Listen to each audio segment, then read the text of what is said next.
Welcome to middle education. लीजिए students, अब आपके सामने कक्षा 10वीं सामाजिक विज्ञान का एक ऐसा मूल्यांकन प्रश्न पत्र लेकर के आ चुके हैं जिसे पढ़ाई करके आप अपने मूल्यांकन स्तर को जांच सकते हैं कि त्रैमासिक परीक्षा के लिए आप कितना प्रिपेयर हैं। अगर इस मूल्यांकन स्तर को जांचने के बाद आपको अपनी पढ़ाई में कमी लगती है तो प्लीज़ अच्छे से पढ़ाई कीजिए ताकि आप बेहतरीन स्कोर गेन कर सकें। अगर आप हर मंथ पढ़ाई करेंगे, हर डे पढ़ाई करेंगे, तभी आपका फाइनल एग्ज़ाम बहुत अच्छा होगा।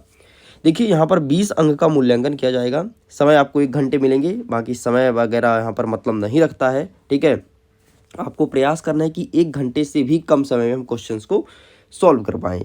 चलिए एक एक प्रश्न को बहुत अच्छे से पढ़ते हैं, उसका अर्थ समझेंगे, फिर उसका सटीक आंसर क्या होगा ये देखेंगे।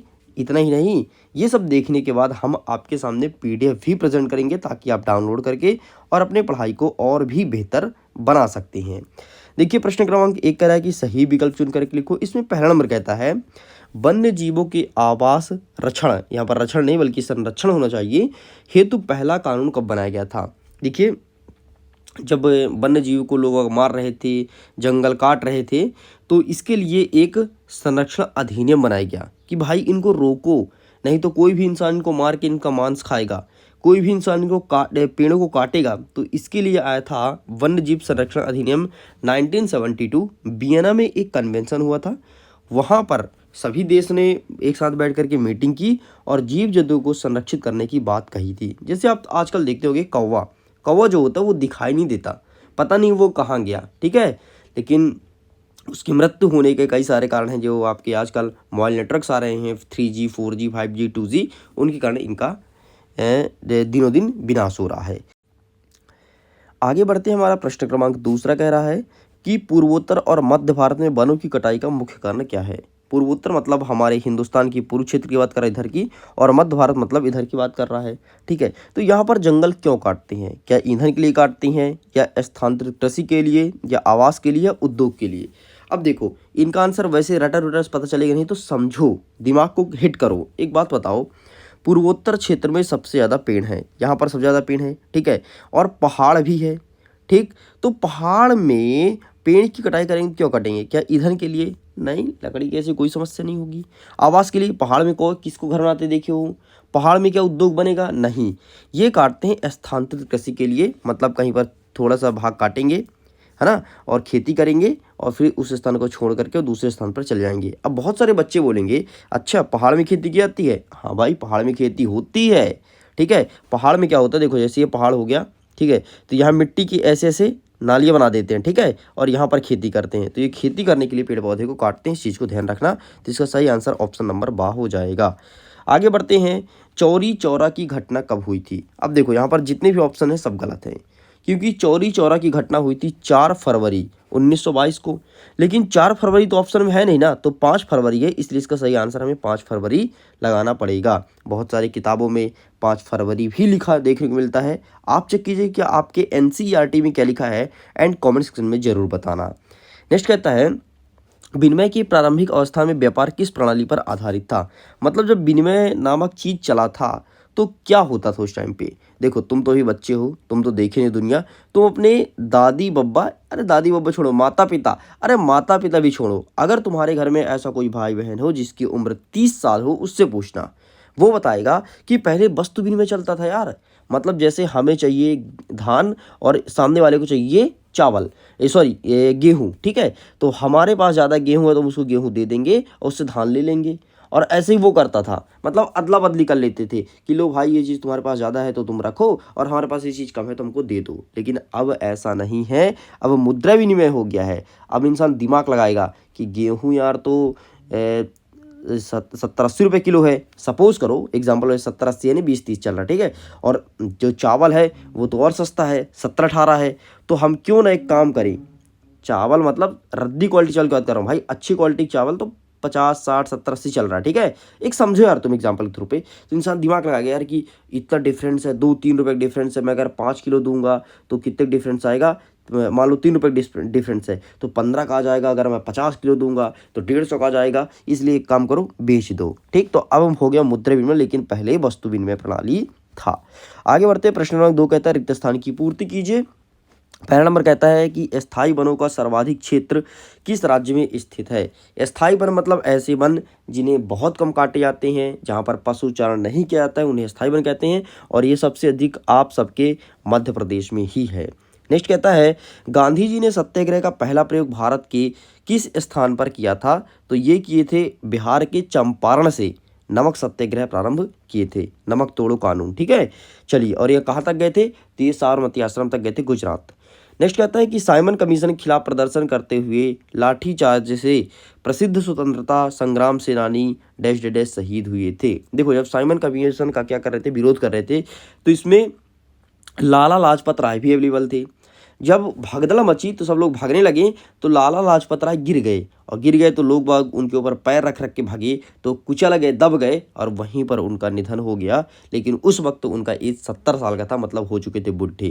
तो इसका सही आंसर क्या लिखेंगे, लाला लाजपत राय। सबका आंसर मिलेगा, टेंशन मतलब पहले समझो, समझने पे ज़्यादा फोकस करो, क्योंकि तुम्हें त्रैमासिक परीक्षा से ही मतलब नहीं होना चाहिए, ना तो अर्धवार्षिक से। तुम्हें तुम्हारे दिमाग में एक ही एग्जाम होना चाहिए, वो है वार्षिक परीक्षा, और उसको हिट करना है। उसके लिए हमें कड़ी मेहनत करके एग्जाम में टॉप करना है। नेक्स्ट कहता है कि भारत में करेंसी नोट कौन जारी करता है, मतलब नोट कौन छापता है, रुपया रुपया, तो इसे छापता है आरबीआई, मतलब रिजर्व बैंक ऑफ इंडिया। कैसे छापता है, तो देखो, सरकार के पास कितना सोना है, ठीक है, जितना सोना है तो आरबीआई को रखता है, और आरबीआई उस सोने के बदले उनको छाप करके नया नोट देता है ना। तो सरकार के ऊपर डिपेंड करता है। ऐसा मत सोचना कि यार मशीन है, छाप लो जितना छापना हो, है ना, अपने पास तो मशीन है, ऐसा नहीं होता। सब रूल्स एंड रेगुलेशन होता है। अगर ऐसा होता तो तुम्हारे पास भी बहुत पैसा होता, हमारे पास भी बहुत पैसा होता, ना तो तुम मेरी सुनते, ना तो मैं तुम्हारी सुनता। ठीक है, और जब जब मार्केट में पैसा होता है तब तब महंगाई बढ़ती है, इस चीज़ को ध्यान रखना। महंगाई बढ़ाने का केवल और केवल एक रीज़न होता है कि जो व्यक्ति के पास पैसा है उस पैसे को खींच करके सरकार के पास लाना, इसलिए महंगाई बढ़ती है। समझ गए होगे, बहुत बड़ी बात बता दिया हूँ। चलिए आगे बढ़ते हैं कि आरक्षित वनों से क्या तात्पर्य है। तो सिंपल सा, वे वन जिनको संरक्षित करने का काम किया जाता है, जहां पर पशु चारण नहीं की जाती, उसे कहते हैं आरक्षित वन। जैव विविधता को प्रभावित करने वाले कारक, अगर कोई इंग्लिश मीडियम के स्टूडेंट्स है तो इसे बोलते हैं मेगा बायोडाइवर्सिटी। ठीक है, तो इसके कारक कौन कौन से हो सकते हैं, तो सबसे पहले जलवायु में परिवर्तन होता है, और अतिदोहन या प्रदूषण होता है, इसके कारण जैव विविधता प्रभावित होता है। आजकल तुम देखते हो, गर्मी में गर्मी नहीं पड़ती, ठंडी में ठंडी नहीं पड़ती, बरसात में बारिश नहीं होती, है ना, अलग अलग। जब बरसात निकलेगा तो बारिश होगी, या फिर बरसात के पहले बारिश हो जाएगी। गर्मी जब गर्मी का सीजन खत्म होगा तो बहुत गर्मी पड़ेगी, कहीं देखते हो अचानक ठंडी पड़ जाती है। ये सब जैव विविधता का ही कारण है कि ये दोहन हो रहा है। ठीक है, नेक्स्ट कहता है कि गांधी जी ने असहयोग आंदोलन को वापस क्यों लिया, समझाइए। तो क्या हुआ था, ये कहानी है 1922 की। किसान का एक समूह था, ठीक है, जो कि गोरखपुर जिले के चौरा चौरी एक पुलिस थाना था, उसमें आग लगा दी तो सब पुलिस वाले भागने लगे। यार आग में कौन टक्कर लेगा, सब भागने लगे। तो फिर यार बोले, यार गलत हो रहा है। गांधी जी बोले कि देखो, हमारे ही लोग हिंसक तरीके से आग लगा दिए थाने में जाकर के, गलत बात है। हमें हिंसा नहीं करना था, बल्कि सत्य और अहिंसा के मार्ग में चलना था। गांधी जी यही बोलते थे, इसलिए इन्हें असहयोग आंदोलन वापस लेना पड़ा, मतलब ये विद्रोहियों के द्वारा।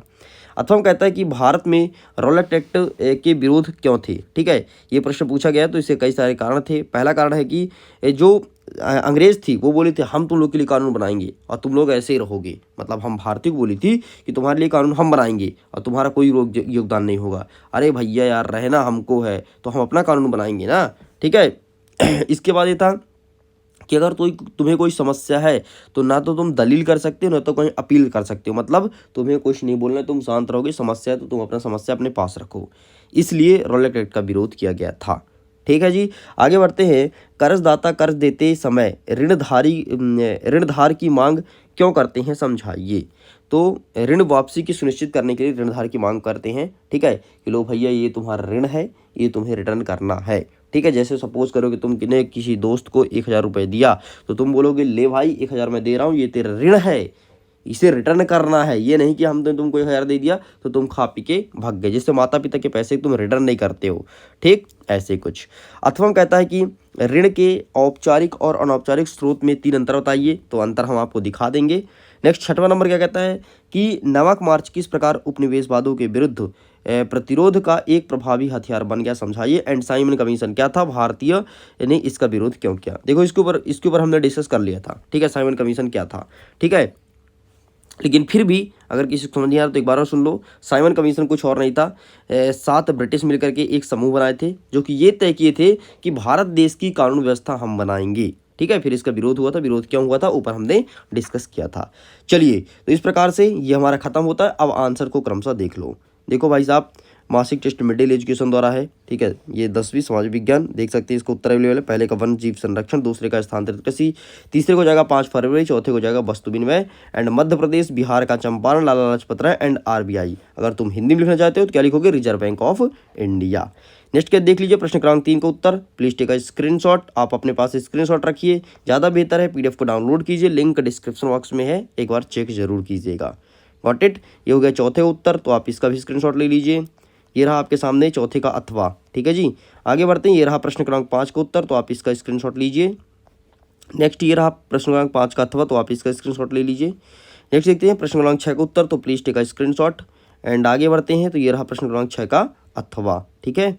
चलिए स्टूडेंट, तो इस प्रकार से पूरे क्वेश्चन आंसर को मैं कंप्लीट कर दिया हूँ, आसान भाषा में समझाया हूँ। मैं उम्मीद करता हूँ वीडियो काफ़ी पसंद आया होगा। अगर सचमुच वीडियो पसंद है तो वीडियो को लाइक कीजिए, अपने दोस्तों के साथ शेयर जरूर कीजिएगा। पहली बार आए हैं तो मिडिल एजुकेशन को सब्सक्राइब कीजिए। वार्षिक परीक्षा की बहुत अच्छे तरीके से प्रिपरेशन कराई जाती है। आप चाहें तो 1-2 पुराने वीडियो से पढ़ाई करके देख सकते हैं। वीडियो को एंड करता हूँ। एग्जाम के लिए ऑल द बेस्ट। खुश रहिए, पढ़ते रहिए, मुस्कुराते रहिए।